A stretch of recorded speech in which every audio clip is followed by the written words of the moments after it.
রাতে থালা বাসন না ধুয়ে রাখলে কি বরকত কমে যাবে? একবার স্ত্রী সবাস করার পর ফ্রেশ না হয়ে আবার মিলিত হলে কি গুনাহ হবে? জন্মবারে হাতের নখ চুল কাটা যাবে না, এই কথাটা কতটুকু শরীয়ত সম্মত? নামাজে ভুলবশত ওয়াজিব ছুটে গেলে নামাজের অনেক পরে সেটি জানতে পারলে কি নামাজটি পুনরায় কাজা পড়তে হবে? টয়লেটে থাকা অবস্থায় যদি আজান শুরু হয় তখন কি আজান উত্তর দিতে পারি? নারীরা উচ্চ আওয়াজে কোরআন তেলাওয়াত করতে পারবেন কি না? স্বামী অক্ষম হলে স্ত্রী করণীয় কি? চিকিৎসার পরও স্বামী সুস্থ হয়নি, পরামর্শ কাম্য। নামাজের ছোট সূরা আগে এবং বড় সূরা পরে পড়া যাবে কি না? নাপাক অবস্থায় শরীরের ঘাম পোশাকে লাগলে কি পোশাক নাপাক হয়ে যাবে? সংসার জীবনে স্ত্রীর সাথে ঝগড়া বিবাদ লেগেই থাকে, কি করতে পারি? মহিলারা যদি অজু করা অবস্থায় কোনো পুরুষ দেখে ফেলে তাহলে কি অজু থাকবে? স্ত্রী মারা গেলে স্বামী গোসল করাতে পারবে? আর কি কি করণীয় আছে স্বামীর জন্য? একজন মহিলার স্বামী মারা যাওয়ার পর আবার অন্য জায়গায় বিয়ে হয়ে গেলে সেই মহিলা কি আগের স্বামীর সম্পত্তির অংশ পাবে? যদি শ্বশুর শাশুড়ির সাথে বনিবনা না হয় তাহলে আলাদা থাকলে কি গুনাহ হবে? মেয়েরা নখে কালো কলপ দিতে পারবে কি না? কেমন করে বুঝবো আল্লাহ আমার গুনাহগুলি মাফ করেছেন? মাঝে মাঝে প্রস্রাবের পর পিচ্ছিল তরল জাতীয় কিছু গেলে কি শরীর বা কাপড় নাপাক হবে? মেয়েদের কি পশু পাখি জবাই করা জায়েজ আছে? হাতে তালি দেওয়া কি জায়েজ আছে? অনেকে বলে হারাম, এটা ইসলামের বিধান কি? বাচ্চাদের প্রস্রাবের ফোঁটা মেঝেতে পড়লে যদি তা নিজে নিজে শুকিয়ে যায় তবে কি তাদের নামাজ পড়া যাবে? বাজনা ছাড়া নুপুর পড়া যাবে কি না? কাজা নামাজ কিভাবে আদায় করব? মোবাইলে কোনো সূরা রিংটোন হিসেবে রাখা যাবে কিনা? কোনো কিছুতে পা লাগলে সালাম করা কি জায়েজ? খাওয়ার সময় ছেলেদের গোপে পানি বা খাবার লাগলে তাকে হারাম হবে? টাক মাথায় চুল লাগানো যাবে কিনা? গীবতের গুনাহ থেকে বাঁচার উপায় কি? যাদের অল্প দাড়ি তাদের চাপ দাড়ি উঠানোর জন্য কি ঔষধ ব্যবহার করা যাবে? প্রিয় দর্শক, আজ দেরি না করি চলি আমরা প্রশ্ন উত্তর দেওয়ার পর্বে। মহিবুর রহমান প্রান্ত, আপনি জানতে চেয়েছেন নামাজের ছোট সূরা আগে এবং বড় সূরা পরে পড়া যাবে কি না? ভাই মহিবুর রহমান প্রান্ত, এভাবে নামাজ পড়লে নামাজ হয়ে যাবে। যেমন সূরা ফাতিহা পাঠ করার পর আপনি সূরা কাউসার পাঠ করলেন, এরপরে সূরায় আপনি ফালাক পাঠ করলেন, অথবা শুরুতে আপনি সূরা ইখলাস পাঠ করলেন, এরপরে সূরা ওয়াইলুল লিকুল্লি পড়লেন। তাহলে সেক্ষেত্রে প্রথম রাকাতে ছোট সূরা, বড় রাকাতে বড় সূরা পড়লেন, এভাবে নামাজ পড়লে নামাজ হয়ে যাবে, টেনশনের কোনো কারণ নেই। তবে এইভাবে নামাজ পড়লে নামাজটা সুন্দর হলো না, এটা যথার্থ হলো না, সুন্নাহসম্মত উপায় হলো না। সুন্নাহ হলো প্রথম রাকাত অপেক্ষা দ্বিতীয় রাকাত একটু ছোট হবে, এবং এভাবে আপনার এই পদ্ধতিতে আমাদেরকে সালাত আদায় করতে হবে, এটা হলো সুন্নাহ। এটার ব্যত্যয় করলে নামাজ হয়ে যাবে, বাট ইচ্ছাকৃতভাবে এরকম ব্যত্যয় করা উচিত নয়। রাসূল করিম সাল্লাল্লাহু আলাইহি ওয়াসাল্লাম বিভিন্ন হাদিস থেকে দ্বারা বর্ণিত হয়েছে যে তিনি সালাতের প্রথম রাকাতের কেরাত যতটুকু দীর্ঘ করতেন তৃতীয় রাকাতের কেরাতকে তার চাইতে একটু কম দীর্ঘ করতেন। অতএব সেটা মেনে আমাদের সালাত আদায় করতে পারলে ভালো এবং সুন্নাহসম্মত হবে ইনশাআল্লাহ বিদিনিল্লাহ। আমরা নিশ্চয়ই চাইব আমাদের সালাতটা সুন্দর হোক। আল্লাহ তাআলা কোরআনে বলেছেন সালাতকে কায়েম করতে, অর্থাৎ যথাযথভাবে সুন্দরভাবে করতে। যার সালাত যত সুন্দর তার ঈমান, তার তাকওয়া তত সুন্দর। অতএব সুন্নাহসম্মতভাবে করার চেষ্টা করব, ইনশাআল্লাহ ব্যতিক্রম হলে নামাজ হয়ে যাবে। ভাই রাশেদুল ইসলাম রুবেল, আপনি জানতে চেয়েছেন টাক মাথায় চুল লাগানো যাবে কিনা, এ ব্যাপারে ইসলামের কোনো বিধিনিষেধ আছে কিনা? ভাই রাশেদ, টাক মাথায় চুল, আলগা চুল লাগানোর ব্যাপারটি একজন স্বাভাবিক অবস্থায় একজন মানুষের জন্য জায়েজ নাই, কারণ আল্লাহ রাব্বুল আলামিন বলেছেন লা তাবদীলা লিখালকিল্লাহ, আল্লাহর সৃষ্টিতে কোনো প্রকার পরিবর্তন করা চলে না। এখন কারো চুল পড়ে গেছে, তিনি আলগা চুল লাগিয়েছেন, এটা এক ধরনের প্রতারণার মতো। যেমনিভাবে চুল সাদা হয়ে গেলে সেটাকে কালো করার যে একটা প্রবণতা, নিজের বয়স লুকোনোর চেষ্টা, অথবা বয়স ছাড়াও অনেক সময় সাদা হয়ে থাকে, তো এই যে নিজের অবস্থার পরিবর্তন করার চেষ্টা, এই জিনিসটাকে ইসলাম ভালোভাবে দেখে না। অতএব এটাকে স্বাভাবিকভাবে রেখে দেওয়াটাই উচিত, এবং এখানে কোনো প্রকার লুকোচুরি করা এটা অনুচিত এবং অসুন্দর। সাইদ জায়েদ, জোনায়েদ, আপনি জানতে চেয়েছেন যাদের অল্প দাড়ি তাদের চাপ দাড়ি উঠানোর জন্য কি ঔষধ ব্যবহার করা যাবে? ভাই সাইদ জোনায়েদ, ঔষধ ব্যবহার করে দাড়ি উঠানো এটা যদি স্বাস্থ্যের জন্য ক্ষতিকর হয়, ক্ষতিকর হওয়ার কথা স্বাভাবিকভাবে, যদি ক্ষতিকর হয় তাহলে কিন্তু এটা করা জায়েজ নাই। আল্লাহ রাব্বুল আলামিন বলেছেন ওয়ালা তালকু বিআইদিকুম ইলা তাহলুকা, তোমরা নিজেদেরকে ধ্বংসের দিকে, ক্ষতির দিকে ঠেলে দিও না। অতএব এমন কোনো ঔষধ ব্যবহার করা যাবে না যে ঔষধ ব্যবহার করলে আমাদের ক্ষতি হতে পারে। আর যদি কোনো প্রকার ক্ষতি না হয় তাহলে সেক্ষেত্রে দাড়ি গজানোর জন্য তিনি যদি কোনো মেডিসিন ইউজ করতে পারেন, কোনো অসুবিধা নেই। তবে মনে রাখা উচিত আল্লাহ রাব্বুল আলামিন তাকে যেভাবে সৃষ্টি করেছেন সেটার উপরে সন্তুষ্ট থাকা, এটার মধ্যেই কল্যাণ নিহিত আছে। চাপদাড়ি বা গালভর্তি দাড়ি হলে অনেক সুন্দর দেখা যাবে, সন্দেহ নাই, কিন্তু আল্লাহ রাব্বুল আলামিন আমাকে যেভাবে সৃষ্টি করেছেন, আল্লাহর এই ফয়সালায় সন্তুষ্ট হয়ে যাওয়া, এটার ভেতরেও কিন্তু এক ধরনের তৃপ্তি আছে, এর মধ্যে এক ধরনের শান্তি আছে। এই জন্য এই ধরনের পথগুলো অবলম্বন না করা ভালো। কিন্তু যদি স্বাস্থ্যের জন্য ক্ষতিকর কিছু না হয় তাহলে করতে পারেন, কোনো নিষেধাজ্ঞা নেই। তামান্না ইসলাম সেতু, আপনি জানতে চেয়েছেন মেয়েদের কি পশু পাখি জবাই করা জায়েজ আছে? বোন, অবশ্যই জায়েজ আছে। মুরগি, হাঁস, এই জাতীয় পশু পাখি, গরু, এগুলো জবাই করার ক্ষেত্রে অনেক উদাহরণ আমাদের সমাজে আছে। যেমন ভাই বোন দুজন মিলে একসাথে গরু জবাই করতে পারবেন না শেয়ারে, তারপরে আপনার মেয়েরা গরু বা ছাগল বা কোনো পশু জবাই করতে পারবেন না, গোসল ফরজ অবস্থায় গরু ছাগল জবাই করা যাবে না, স্বামী স্ত্রী একজন ধরবেন একজন জবাই করবেন এভাবে করা যাবে না, এরকম নানাবিধ কথা আমাদের সমাজে প্রচলিত আছে। এগুলো সবগুলো ভ্রান্ত ধারণা। ছেলেরা যেমন জবাই করতে পারবেন, মেয়েরাও কিন্তু সেভাবে আপনার জবাই করতে পারবেন, কোনো অসুবিধা নেই। জবের যে শর্ত আছে বিসমিল্লাহ আল্লাহু আকবার বলে জবাই করে ফেলবেন। এরপরে ফাহিম, আপনি জানতে চেয়েছেন স্ত্রী মারা গেলে স্বামী গোসল করাতে পারবে আর কি কি করণীয় আছে স্বামীর জন্য। দেখুন, স্ত্রী মারা গেলে স্বামী গোসল দিতে পারবেন কি না এই বিষয়টি ওলামা একরাম এবং ইমামগণের মধ্যে মত পার্থক্য আছে। ইমাম আবু হানিফা রাহিমাহুল্লাহর মত হলো যে স্ত্রী মারা গেলে স্বামী তাকে গোসল দিতে পারবেন না। তার কারণ হলো তিনি মনে করেন মৃত্যুর সঙ্গে সঙ্গে বৈবাহিক সম্পর্কটা আর থাকে না, ছিন্ন হয়ে যায়, যার কারণে তারা মাহরামের মতো হয়ে যান। এখানে অন্য কোনো মেয়েরা গোসল দিবেন। যদিও অন্য ইমামদের অনেকেরই মত হলো যে না, বৈবাহিক সম্পর্ক মৃত্যুর মাধ্যমে ভেঙে যায় না, বরং বৈবাহিক সম্পর্ক তালাক না দিলে সেটি কিয়ামত পর্যন্ত বরং চিরকালের জন্য অনন্তসীম কালের জন্য এই সম্পর্কটা হয়ে যায়। যার কারণে তাদের দৃষ্টিকোণ হলো যে স্বামী তার স্ত্রীকে গোসল দিতে পারবেন, স্ত্রী তার স্বামীকে গোসল দিতে পারবেন। তো এক্ষেত্রে যদি ভিন্ন কোনো ভালো মহিলা থাকেন যিনি গোসল দিতে পারেন সেটা ভালো, এবং এক্ষেত্রে কোনো অসুবিধা নেই। এরপরে ভাই এমডি আবদুল্লাহ জানতে চেয়েছেন নারীরা উচ্চ আওয়াজে কোরআন তেলাওয়াত করতে পারবেন কি না। ভাই আবদুল্লাহ, নারীরা উচ্চ আওয়াজে কোরআন তেলাওয়াত করতে পারবেন, তবে সেটি পরপুরুষের কান পর্যন্ত যেন না পৌঁছে সে ব্যাপারে চেষ্টা করতে হবে।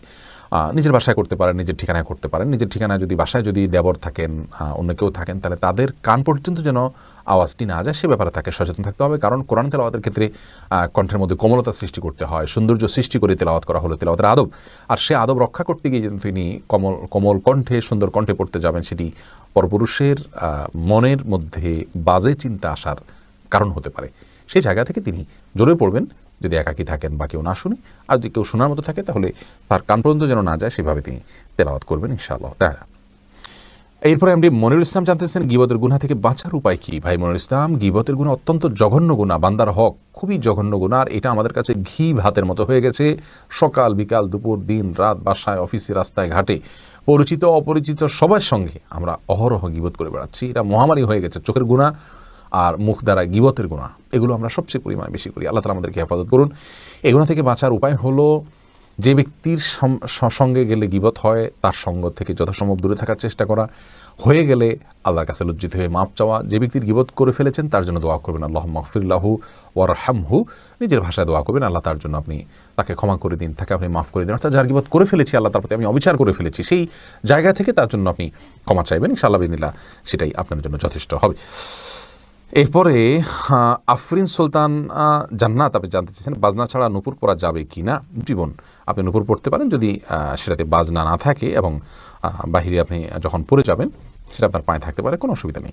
সাহাবায়ে কেরামের মধ্যে থেকে অনেকে নূপুর পড়েছেন, অনেক মহিলা সাহাবীরা নূপুর পড়েছেন, এরকমটি হাদিস দ্বারা স্পষ্টভাবে আমরা জানতে পারি। মাহফুজ মুন্না আপনি জানতে চেয়েছেন খাওয়ার সময় ছেলেদের গোপে পানি বা খাবার লাগলে তাকে হারাম হবে না। এমন কোনো কথা নেই, গোপে পানি বা খাবার লাগলে হারাম হয়ে যাবে, এটা জায়েজ নেই।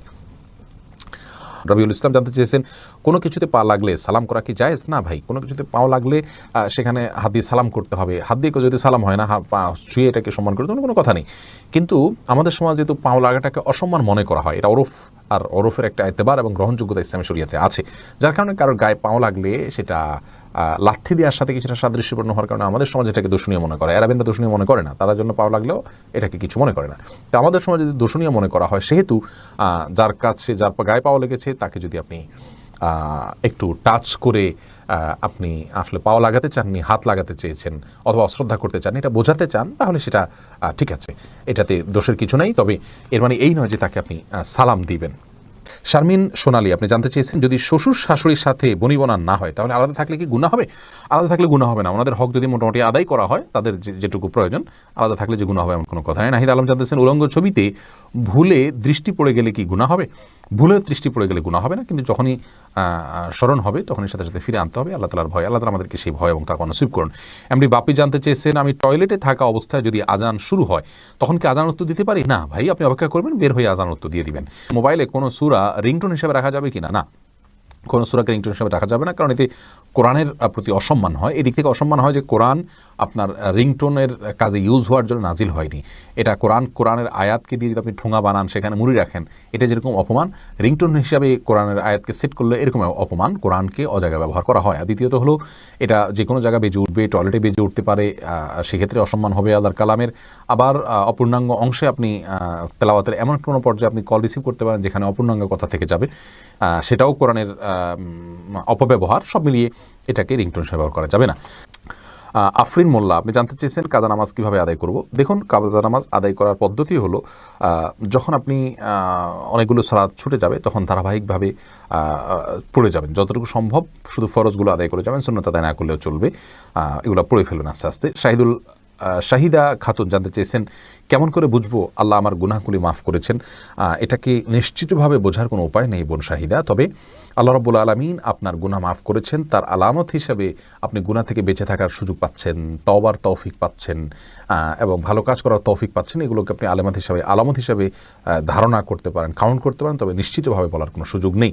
এই জন্যই তো আল্লাহ রাব্বুল আলামিনের কাছে তওবা আমরা মৃত্যু পর্যন্ত করে যাব, মাগফিরাত আমরা মৃত্যু পর্যন্ত চেয়ে যাবো ইনশাআল্লাহ বিদিনিল্লাহ। মামুন চৌধুরী জানতে চেয়েছেন, বাচ্চাদের পেশাবের ফোঁটা মেঝেতে পড়লে যদি তার নিজে নিজে শুকিয়ে যায় তবে কি তাদের নামাজ পড়া যাবে? যদি নিজে নিজে শুকিয়ে যেমন কোনো আলামত না থাকে তাহলে সেখানে নামাজ পড়া যাবে। আব্দুল মমিন জানতে চেয়েছেন, মহিলারা যদি অজু করা অবস্থায় কোনো পুরুষ দেখে ফেলে তাহলে কি অজু থাকবে? দেখুন ভাই আব্দুল মমিন, অজু করা অবস্থায় কোনো পুরুষ দেখলে অজু ভাঙবে এমন নয়, তবে সেটা যদি ইচ্ছাকৃত দেখেন তাহলে গুনাহ হবে, আর অনিচ্ছাকৃত হলে গুনাহও হবে না, কিন্তু এই দেখার সাথে অজু ভাঙার কোনো সম্পর্ক না, অজু থাকবে ইনশাআল্লাহ। এমডি নাসির উদ্দিন জানতে চেয়েছেন, মাঝে মাঝে প্রস্রাবের পর পিচ্ছিল তরল জাতীয় কিছু গেলে কি শরীর বা কাপড় নাপাক হবে? যদি শরীরে লাগে তাহলে সেই অংশটা ধুয়ে ফেলবেন, কাপড় লাগলে সেই অংশটা ধুয়ে ফেলবেন, বাস তাহলেই চলবে। নাপাক হবে যেটুকু লাগবে সেটুকু জায়গা। জহিরুদ্দিন মোহাম্মদ বাবর জানতে চেয়েছেন, হাতে তালি দেওয়া কি জায়েজ আছে? অনেকে বলে হারাম, এটা ইসলামী বিধান কি? হাতে তালি দেওয়া এটাকে হারাম বলার সরাসরি কোনো সুযোগ নেই, তবে অবাক করা কোনো কিছু, ভালো কিছু দেখলে মুখে সুবহানাল্লাহ বলা, আশ্চর্য হলে সুবহানাল্লাহ বলা, মাশাআল্লাহ বলা, এটা হলো সুন্নাহ, হাতে তালি নয়। কিন্তু যদি কেউ হাতে তালি দেন তাহলে সেক্ষেত্রে হারাম হয়ে যাবে, এটা মোটেও সঠিক নয়। খোকন মিজি জানতে চেয়েছেন, মেয়েরা নখে কালো কলব দিতে পারবে কি না? নখে যদি কলব দেন এবং তাতে যদি আলাদা আবরণ পড়ে যায় যেটা খোসার মতো উঠে, তাহলে সেক্ষেত্রে ওইটা দিয়ে উজু করলে উজু হবে না। পিরিয়ড চলাকালীন সময় দিতে পারেন, আবার পিরিয়ড ভালো হওয়ার আগে সেটা তুলে ফেলতে হবে। শাহিনুর ইসলাম সোনিয়া, আপনি লিখেছেন, স্বামী অক্ষম হলে স্ত্রী করণীয় কি? চিকিৎসার পরও স্বামী সুস্থ হয়নি, পরামর্শ কাম্য।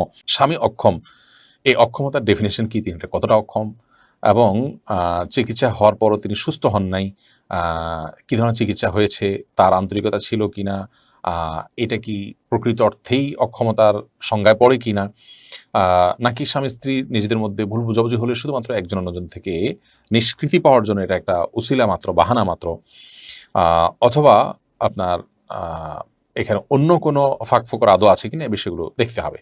যদি এমন হয় যে স্বামী স্ত্রীর জৈবিক প্রয়োজন পূরণ করতে একেবারেই অক্ষম, চিকিৎসার পরও সেটা তার মধ্যে সে সমস্যা তার দূর না হয়, তাহলে সেক্ষেত্রে স্ত্রী বিচ্ছেদের উদ্যোগ গ্রহণ করতে পারেন।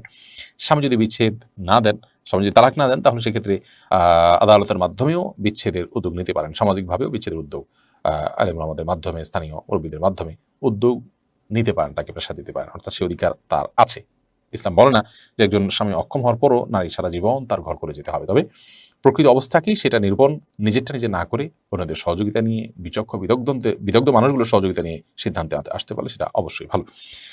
শাহরিয়ার রহিম লিখেছেন, নাপাক অবস্থায় শরীরের ঘাম পোশাকে লাগলে কি পোশাক নাপাক হয়ে যাবে? নাপাক অবস্থায় যদি শরীরের ঘাম পোশাকে লাগে তাহলে সেই পোশাক নাপাক হবে না, কারণ মানুষ যখন গোসল ফরজ হওয়ার কারণে নাপাক হন কিংবা ছোট নাপাকও হন, তখন তার ঘামও নাপাক হয়ে যায় না, যার কারণে এই ঘামগুলো শরীরে, পোশাকে কোনো জায়গায় লাগলে সেই জায়গাগুলো নাপাক হবে না। সোহেল রানা, আপনি লিখেছেন, জন্মবারে হাতের নখ চুল কাটা যাবে না, এই কথাটা কতটুকু শরীয়ত সম্মত? নিছক কি কুসংস্কার, এর কোনো ভিত্তি শরীয়তে নেই। যে বারে জন্মগ্রহণ করেছে ওই বারে চুল কাটা যাবে না, এটা কোনো ভিত্তি নেই। যে কোনো দিনই চুল বা নখ কাটা যেতে পারে। এমডি ইরফান মুহিত, আপনি লিখেছেন, নামাজে ভুলবশত ওয়াজিব ছুটে গেলে নামাজের অনেক পরে সেটি জানতে পারলে কি নামাজটি পুনরায় কাজা পড়তে হবে? নামাজে ভুলবশত ওয়াজিব যদি ছুটে যায় তাহলে নামাজের অনেক পরে আপনি সেটি জানতে পারলেন, তাহলে অবশ্যই সেটিকে আপনি কাজা করবেন। কারণ হলো ওয়াজিব ছুটে গেলে সে নামাজটা অপূর্ণ থেকে যায়, বিধায় পরবর্তীতে মনে হলে আপনি সেই নামাজটি আবার পড়ে দিবেন। আর নামাজের মধ্যেই যদি মনে হয় তাহলে সিজদা সাহু দিলেই আপনি দায়মুক্ত হয়ে যাবেন। বাট নামাজ শেষ করার পরে মনে হলে সেই নামাজটা আবার পড়ে দিতে হবে, অর্থাৎ ওটা কাজা করাটা ওয়াজিব থাকে তখন। আব্দুল হামিদ রিপন জানতে চেয়েছেন, একবার স্ত্রী সবাস করার পর ফ্রেশ না হয়ে আবার মিলিত হলে কি গুনাহ হবে? কোনো গুনাহ হবে না, তবে মাঝে যদি অজু করে নেওয়া যায় তাহলে সেটা সুন্নাত আদায় হবে, আর না করলেও গুনাহ হবে না। আব্দুল্লাহ সোহাগ লিখেছেন, ফজরের নামাজ পড়ে আমি ঘুমিয়ে পড়ি, এতে কি আমি গুনাহগার হব? ফজরের সালাত আদায় করার পর যদি আপনি ঘুমিয়ে পড়েন তো এতে আপনার বড় কোনো গুনাহ হবে না, কারণ এতে কোনো হারাম কাজ আপনি করছেন না, কিন্তু একটা অনুত্তম কাজ করছেন। গুনাহ শব্দের অর্থ ক্ষতি, সে অর্থে ক্ষতি তো হবেই, কিন্তু ক্ষতিটা ওরকম বড় ক্ষতি, মোটা দায় ক্ষতি, কোনো কবিরা গুনাহ নয়। যদি এমন হয় যে আপনি রাতে ডিউটি করেছেন, গভীর রাতে আপনাকে ঘুমাতে হয়েছে কোনো কারণে, বাধ্য হয়ে আপনি সকালে ঘুমিয়েছেন, তাহলে সেক্ষেত্রে ইনশাআল্লাহ কোনো প্রকার গুনাহই হবে না, কারণ এটা শরীয়ত নিষিদ্ধ কোনো কাজ আপনি করেছেন ব্যাপারে সেরকম না। অনেক ফুকাহা একরাম এটাকে নিষেধ করেছেন, এটা স্বাস্থ্যের জন্য ক্ষতিকর। নবী সাল্লাল্লাহু আলাইহি ওয়াসাল্লাম এই টাইমে তাসবিহ তিলাওয়াত করতে পছন্দ করতেন। আল্লাহ কোরআনে কারিমে বিভিন্ন জায়গায় বলেছেন ওয়াসসাবিহু বুকরাতাও ওয়া আসীলা, এই জাতীয় কথা আল্লাহ তাআলা বলেছেন। সেখান থেকে বোঝা যায় যে সকাল এবং সন্ধ্যার সময়গুলো ইবাদতের সময়, জিকির আজকারের সময়, তাসবিহ তিলাওয়াতের সময়, এই সময়টা ঘুমের সময় নয়, বিধায় এগুলো থেকে আমাদের বেঁচে থাকা দরকার। এরপরে আতিকা সাফরিন ইয়াডি থেকে আপনি লিখেছেন, একজন মহিলার স্বামী মারা যাওয়ার পর আবার অন্য জায়গায় বিয়ে হয়ে গেলে সেই মহিলা কি আগের স্বামীর সম্পত্তির অংশ পাবে? কোনো নারী যদি কোনো জায়গায় বিয়ে হয়, এরপরে যদি স্বামী মারা যান তখন যদি তার স্ত্রী থাকেন, তাহলে সেক্ষেত্রে তিনি অবশ্যই সম্পত্তির ভাগ পাবেন। কিন্তু স্বামী মারা যাওয়ার আগেই যদি তিনি বিবাহ বিচ্ছেদ হয়ে অন্যত্র বিয়ে করেন, তাহলে সেক্ষেত্রে আর আগের স্বামীর সম্পত্তি থেকে কোনো ভাগ তিনি পাবেন না। তাহলে দেখতে হবে যে স্বামী মারা যাওয়ার সময় তিনি ওই স্বামীর স্ত্রী ছিলেন কিনা। যদি স্ত্রী থেকে থাকেন ওই অবস্থায়, তাহলে স্বামী মারা গেলে অবশ্যই সে স্বামীর সম্পত্তিতে স্ত্রীর ভাগ থাকবে, তবে সেটি ভ্যারি করবে। যদি সন্তান থাকে তাহলে ভাগটা একরকম হবে, আর সন্তান না থাকলে ভাগটা আরেক রকম হবে। সন্তান থাকলে কিছুটা কম পাবেন, আর সন্তান না থাকলে সেক্ষেত্রে কিছুটা বেশি পাবেন মৃত ব্যক্তির। জসিম হোসেন জেএসআইডি থেকে আপনি লিখেছেন, রাতে থালা বাসন না ধুয়ে রাখলে কি বরকত কমে যাবে? আর রাতে থালা বাসন না ধুলে বরকত কমে যায় এরকম কোনো কথা কোরআনে কোথাও বলা হয়নি। প্রচুর পরিমাণে কুসংস্কার আমাদের সমাজে আছে, এটি সেরকম একটি বিষয়। আপনি থালা বাসন রাতে ধোবেন নাকি দিনে ধোবেন এটা আপনার ব্যাপার। তবে এই ক্ষেত্রে শরিয়ার নির্দেশনা হলো যে থালা বাসন, বিশেষ করে খাবার যদি থাকে, সেগুলোকে ঢেকে রাখা। সেগুলোকে ঢেকে না রাখাটা এটা সুন্নাহর খেলাফ। আমরা যখন ঘুমিয়ে পড়ি অনেক সময় জিনরা বিচরণ করে এবং নানামুখী অসুবিধা তৈরি হয়। সবচেয়ে বড় কথা হলো যে আজকাল আমরা তেলাপোকা, তারপর টিকটিকি, নানা রকমের প্রাণী বিচরণের কথা আমরা জানি। এগুলো আমাদের অজান্তে বিচরণ করবে, সেগুলো আমাদের স্বাস্থ্যের জন্য ক্ষতির কারণ হতে পারে। এই জন্য সেগুলোকে ঢেকে রাখা অথবা উপর করে রাখা, সেটা হলো গুরুত্বপূর্ণ বিষয়। আমি ধোয়ার বিষয়টা এখন ধোবো, আমার থালা বাসনটা নাকি আমি কালকে সকালে ধোবো, সেটা একান্তই আমার ব্যাপার। এক্ষেত্রে শরীয়ত আমাকে কোনো বাধ্যবাধকতা দেয়নি। তবে এটা ঠিক যে যত পরিচ্ছন্ন থাকা যায় ততই ভালো, যত সময়ের কাজ সময় করে ফেলা যায় ততই ভালো। কিন্তু এর মানে এই না যে থালা বাসন আমি রাতেরটা সকালে ধুলে আমার বাসায় বরকত থাকবে না, এমন কোনো কথা নেই। খায়রুল ইসলাম লিটন আপনি লিখেছেন, আমার গোসল ফরজ হয়েছিল কিন্তু টের না পেয়ে আমি নামাজ পড়ে ফেলেছি, এরপর টের পেয়েছি, এখন কি করব? দেখুন, গোসল ফরজ হয়ে যাওয়ার পর আপনি টের পাননি, নামাজ পড়ে ফেলেছেন, পরে যখন আপনি নিশ্চিত হয়েছেন যে আপনার গোসল ফরজ হয়েছিল, আপনি এখন পুনরায় গোসল করে নামাজটা কাজা করবেন। ইকবাল হোসেন আপনি লিখেছেন, যারা সিগারেট খায় তাদের পিছনে নামাজ হবে কিনা? যারা ধূমপান করে নিশ্চয়ই তারা ফাসিকের কাতারে পড়ে, তারা প্রকাশ্যে গুনাহে লিপ্ত, তাদের পিছনে নামাজ পড়লে নামাজ আদায় হয়ে যাবে, কিন্তু এরকম ব্যক্তিকে ইমাম নিযুক্ত করা গুনাহের কাজ, এবং এইরকম ব্যক্তির পিছনে নামাজ পড়াটা মাকরুহ। তবে নামাজ আদায় হয়ে যাবে, মাকরুর সাথে আদায় হয়ে যাবে, অর্থাৎ ত্রুটিপূর্ণভাবে আদায় হয়ে যাবে। যদি বিকল্প কোনো ভালো লোক না থাকে এবং জামাত মিস হওয়া ছাড়ার কোনো অপশন না থাকে, তাহলে সেক্ষেত্রে এই ব্যক্তির পিছনে নামাজ পড়লে নামাজ আদায় হয়ে যাবে ইনশাআল্লাহ, কোনো অসুবিধা হবে না। কারণ সেই ক্ষেত্রে এটা আপনি অনেকটা নিরুপায়। ইমাম সাহেব তার ছোটোখাটো ভুল ভ্রান্তি আছে, এই অজুহাতে আপনি জামাতে নামাজ পড়লেন না, এই সুযোগ কিন্তু নেই। প্রয়োজন আপনি অন্য কারোর পিছনে নামাজ পড়বেন, আর একটু ভালো মানুষ পেলে তার পিছনে নামাজ পড়বেন, অন্য মসজিদে যাবেন, কিন্তু আপনাকে জামাতে নামাজ পড়তে হবে। এরপর প্রশ্ন করেছেন এমডি মান্নান, আপনি লিখেছেন, সংসার জীবনে স্ত্রীর সাথে ঝগড়া বিবাদ লেগেই থাকে, কি করতে পারি? দেখুন, দাম্পত্য কলহগুলো সৃষ্টি হয় সবর এবং শকর না থাকবার কারণে। এটি হলো প্রধান এবং মৌলিক কারণ। স্বামী বলুন, স্ত্রী বলুন, যার মধ্যে সমস্যা থাকুক না কেন, সমস্যা এই দুটির কোনো একটি, হয় সবর নেই আর না হলে শকর নেই। এছাড়া আরও কারণ থাকতে পারে, কিন্তু এটি মৌলিক কারণ। সবর এবং শকর ছাড়া কখনো দাম্পত্য জীবনে সুখ শান্তি পাওয়া সম্ভব নয়। স্বামী বলুন আর স্ত্রী বলুন, উভয়কেই কোনো না কোনো ক্ষেত্রে ধৈর্য ধারণ করতে হয় এবং শুকর আদায় করার মানসিকতা থাকতে হয়। আপনি আপনার জীবনসঙ্গীর মধ্যে যে ত্রুটি দেখছেন, সেই ত্রুটি সত্ত্বেও আপনি ধৈর্য ধারণ করবেন, এটি আপনার কর্তব্য। আর এই ত্রুটির পাশাপাশি তার অনেক ভালো গুণ আছে, সেগুলো আপনি দেখবেন, সেটি আপনাকে সুখী করবে, সুখী দাম্পত্য জীবন উপহার দিবে। প্রিয় নবী সাল্লাল্লাহু আলাইহি সাল্লামের সহধর্মিণী উম্মুল মুমিনিন আয়েশা রাদিয়াল্লাহু তাআলা আনহা সম্পর্কে পর্যন্ত তার একটা মানবীয় দুর্বল দিকের কথা হাদিসে উঠে এসেছে, যে তার সবই ভালো ছিল, বয়স কম হওয়ার কারণে অনেক সময় আটা ইত্যাদি খামিরা করে রেখে দিতেন, সেগুলো মুরগি কিংবা ছাগল, গৃহপালিত যে পশু থাকে, মানুষ পালে ঘর বাড়িতে, এরকম কোনো কিছু এসে খেয়ে ফেলতো অনেক সময়, দাওয়াজেন আসছে হাদিসের ভাষায়। তো এখন এটা একটা সমস্যা। এখন এই সমস্যার কারণে নবী করিম সাল্লাল্লাহু আলাইহি ওয়াসাল্লামের সাথে তার কখনো ঝগড়া বিবাদ হয়েছে কিনা? এর উত্তর হলো কখনো এরকম কোনো ইস্যু নবী সাল্লাল্লাহু আলাইহি ওয়াসাল্লামের সাথে তার কখনো বিবাদ, বিতণ্ডা, বশ্যা